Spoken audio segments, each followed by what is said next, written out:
manipulation of the motives which actuate man in the group. Trotter and Laban, who approach the subject in a scientific manner, and Graham Wallace, Walter Lippmann, and others who continued with searching studies of the group mind, established that the group has mental characteristics distinct from those of the individual and is motivated by impulses and emotions which cannot be explained on the basis of what we know of individual psychology. So the question naturally arose, if we understand the mechanism and motives of the group mind, is it not possible to control and regiment the masses according to our will without their knowing about it? Okay, so once again, the last sentence, is saying, can we manipulate people? Is it possible to manipulate people without them knowing it? And I'd say a definite yes, and I'm sure well, obviously he agrees with all the other statements in this.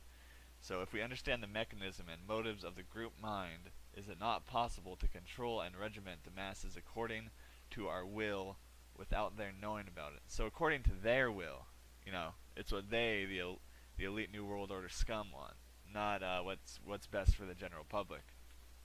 Alright, next one. If you can influence the leaders either with or without their conscious cooperation, you automatically influence the group which they sway. But men do not need to be actually gathered together in a public meeting or in a street riot to be subject to the influences of mass psychology. Because man is by nature gregarious, he feels himself to be a member of a herd even when he is alone in his room with the curtains drawn. His mind retains the patterns which have been stamped on it by the group influences. Alright, so yeah, this kind of goes into the group influences, would be kind of how society, we police each other. Say, for example, if you're at work and, you have some idea that's slightly different from the mainstream, and your coworkers, let me think of a good example, I don't know, saying, we should abolish the Federal Reserve, and you start talking about this, and then your coworker's like, that's a ridiculous idea, the Federal Reserve, they control our economy, it's good that they're independent from public scrutiny. It's just it's the policing that we do to each other, the group mentality. So if they control the group mentality, they control like the public discourse and debate. This is like how they marginalize people like me, or probably a lot of the listeners of the show. They'd say, oh, those are just crazy conspiracy theorists. They're not with the mainstream. Don't listen to them. They're crazy. So they have this way of manipulating the public, so we make sure we police each other in the realm of ideas and such. Alright, let's go to the next one. Page 74. But when the example of the leader is not at hand and the herd must think for itself, it does so by means of cliches and pat words or images which stand for a whole group of ideas or experiences. Not many years ago, it was only necessary to tag a political candidate with the word interest to stampede millions of people into voting against him, because anything associated with, quote, the interest seemed corrupt. Recently, the word Bolshevik has performed a similar service for persons who wish to frighten the public away from a line of action. By playing upon an old cliché or manipulating a new one, the propagandist can sometimes swing a whole mass group emotions. That's so true. I mean, you look at, during any sort of political, or like a presidential campaign, for example, like I remember Ron Paul, they call him like, oh, Ron Paul's an isolationist. We don't need to go back to that. They use terms, isolationist or extremist, hear that one a lot. Sometimes they'll just call you a terrorist. I mean, the thing is sometimes they overuse these words and they kind of lose meaning. Oh, a huge one obviously is race. If they call someone a racist, people like, oh, they'll flip out.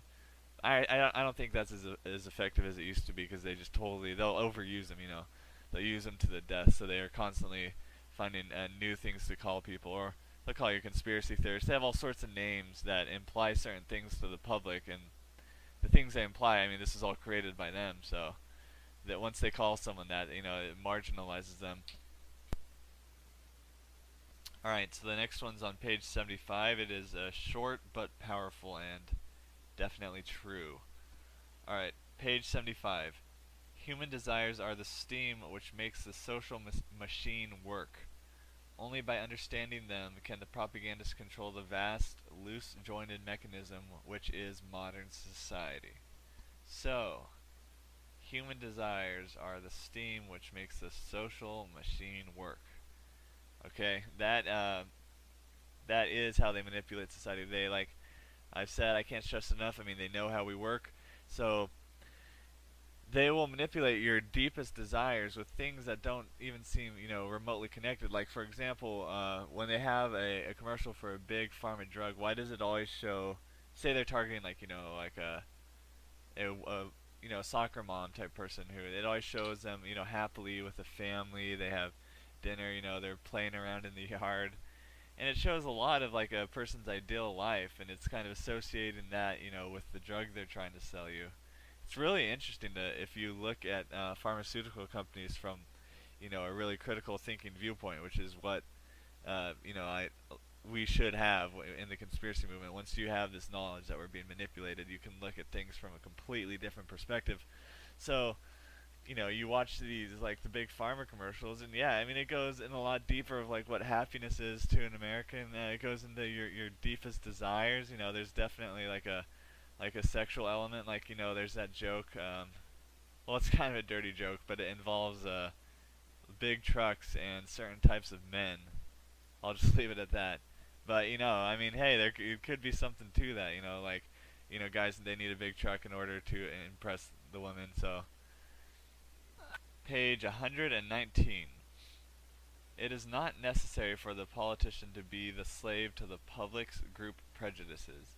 If he can learn how to mold the mind of the voters in conformity with his own ideas of public welfare and public service. The important thing for the statesmen of our age is not so much to know how to please the public, but know how to sway the public. That's a good one. I mean, it kind of speaks for itself. Let me go to the next one. Page 120. Good government can be sold to a community just as any other commodity can be sold. And but keep in mind, that one may not sound too nefarious at first, but keep in mind what his version of good government is. Okay, it's not pretty. It's a new world order fascist dictatorship that they're setting up. So to him, good government is good for the few, the 0.001% of the elite. This is not good government for the general public. So when he says good government can be sold to a community just as any other commodity can be sold, he means selling the community on New World Order, which it is being sold very well. Okay. Alright, so the next and final one I have here for you all from his book Propaganda, it kind of goes into the to our human nature and how we make these presidential candidates to be like, Jesus Christ, like deities to be worshipped almost. I mean, just think about the 08 Obama campaign where he literally did get compared to biblical figures. It's disgusting. I still can't believe people worshipped this guy that much. I mean, I'm not trying to sound all high and mighty, but I could see him from a mile away. He was a globalist puppet, just like anyone, just like McCain. So, yeah, this next quote I think really is pretty powerful. It's on page 123. The criticism is often made that propaganda tends to make the President of the United States so important that he becomes not the President, but the embodiment of the idea of hero worship, not to say deity worship. I quite agree that this is so, but how are you going to stop a condition which accurately reflects the desires of a certain part of the public? The American public rightly senses the enormous importance of the executive's office. If the public tends to make of the president a heroic symbol of that power, that is not the fault of propaganda, but lies in the very nature of the office and its relation to the people. And to a certain extent that is true. I mean, obviously he says it's not the fault of the propaganda. That plays a huge part in it, but I mean also, it's like the general public's just looking for the silver bullet, for this hero. They look to Obama. I don't know if any of you saw those clips. I might play one here. Just it's so ridiculous. But people are saying like, "Oh man, Obama's gonna take care of my rent. Don't have to worry about gas." I mean, people really. I live in Pacific Northwest, and man, he was so popular here. People literally worship that guy. Well, might as well have been literal worship. Maybe some people did. I wouldn't be surprised if people have like an Obama shrine at their house that they would pray to every night. It was huge. And I mean, I don't agree with Bernays that it has nothing to do with the propaganda mechanism. Obviously, it did. The media was putting him on this huge silver platter, but there was a big part of just the public in general. You know, they were so disgusted with Bush. They see the smooth-talking, much younger, um, looking guy. I mean, that does. Let's face it. That looks and things like that do play a huge part in, sadly, in our society. But anyways, they see this this younger smooth talking guy, and then they just latch on to him, and man, they just think he's going to be the great savior, the Messiah. I think Oprah compared him to like a biblical figure, and yeah, so there's some truth to that last statement. Peggy Joseph took her daughter out of school early Wednesday for this.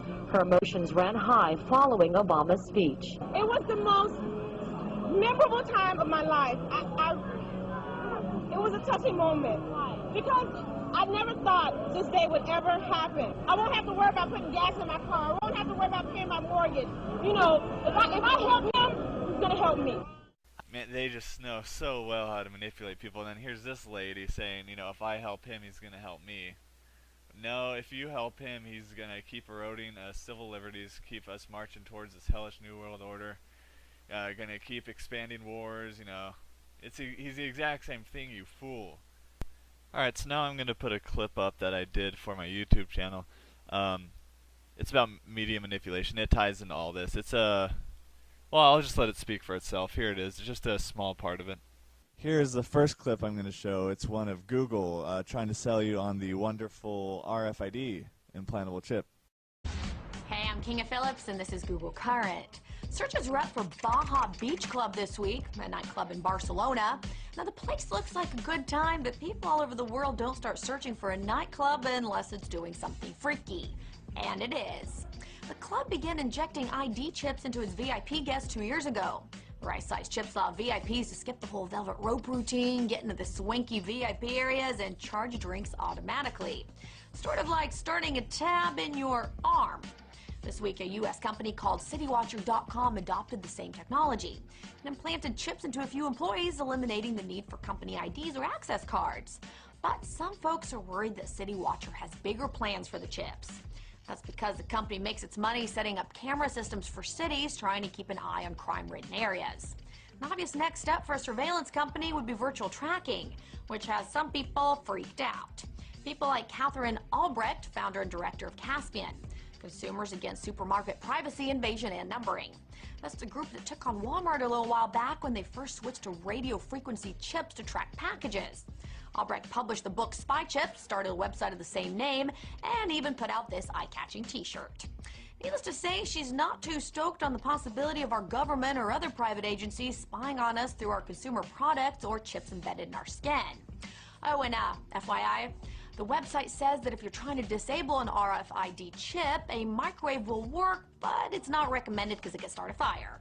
And also, don't try to drown the chip. Water doesn't work, and neither do magnets. Of course, the companies manufacturing the chips, like the VeriChip Corporation, maintain that their goal is to improve our lives. VeriChip's website focuses on health concerns and safety that shows how their products prevent Alzheimer's patients from wandering off or babies being delivered to the wrong mothers. But I guess in the end, what really counts, though, is if the thing can get me in with the VIP crowd at the hot Spanish disco. Then I'm all for it. Just put those drinks on my arm. Wow. So I could go on and on about that video for a while. I mean, it was only, what, like 2 minutes, but the amount of manipulation in that is crazy for how short it is. Okay, first off, just notice the way she acts. She acts like really, cool and hip, and she talks about wanting to go to this stupid little beach nightclub or whatever. And I mean, that's the perfect way to sell it to the stupid MTV watching sheep, if you think about it, because they love nightclubs, and man, that'd be cool. I just could like scan my arm and pay for my drinks, and so yeah, they try to make it all. If we understand the mechanism and motives of the group mind, Is it not possible to control and regiment the masses according to our will without their knowing about it? Okay, so once again, the last sentence, is saying, can we manipulate people is it possible to manipulate people without them knowing it? And I'd say a definite yes, and I'm sure, well, obviously he agrees with all the other statements in this. So if we understand the mechanism and motives of the group mind, is it not possible to control and regiment the masses according to our will without their knowing about it? So according to their will, it's what they, the elite New World Order scum, want, not what's best for the general public. All right, next one. If you can influence the leaders either with or without their conscious cooperation, manipulation of the motives which actuate man in the group. Trotter and Laban, who approached the subject in a scientific manner, and Graham Wallace, Walter Lippmann, and others who continued with searching studies of the group mind, established that the group has mental characteristics distinct from those of the individual and is motivated by impulses and emotions which cannot be explained on the basis of what we know of individual psychology. So the question naturally arose. Alright, so yeah, this kind of goes into the group influences, would be kind of how society, we police each other. Say, for example, if you're at work and, you have some idea that's slightly different from the mainstream, and your coworkers, let me think of a good example, I don't know, saying, oh, we should abolish the Federal Reserve, and you start talking about this, and then your coworker's like, that's a ridiculous idea, the Federal Reserve, they control our economy, it's good. You automatically influence the group which they sway. But men do not need to be actually gathered together in a public meeting or in a street riot to be subject to the influences of mass psychology. Because man is by nature gregarious, he feels himself to be a member of a herd even when he is alone in his room with the curtains drawn. His mind retains the patterns which have been stamped on it by the group influences.